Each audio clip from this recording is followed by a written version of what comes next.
স্বভাবে অমানবিকভাবে হত্যা করা হয়েছে। Malda merchant chamber of commerce সমস্ত ব্যবসায় বন্ধু ও জনগণদের সাথে নিয়ে এই পথ ধরে ধীরে ধীরে এগিয়ে আসছে। মালদা আপনারাও আসুন, এই ধিক্কার মিছিলে সামিল হন।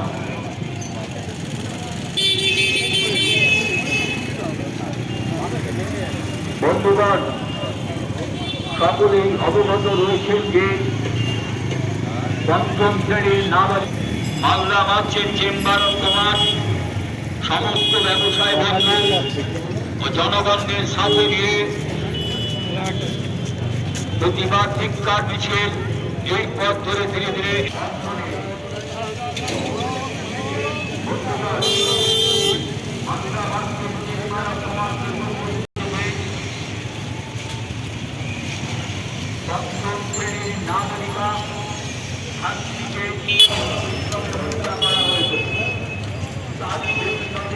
আমরা মুম্বাই থেকে মোমবাতি নিয়ে ধরাচ্ছি।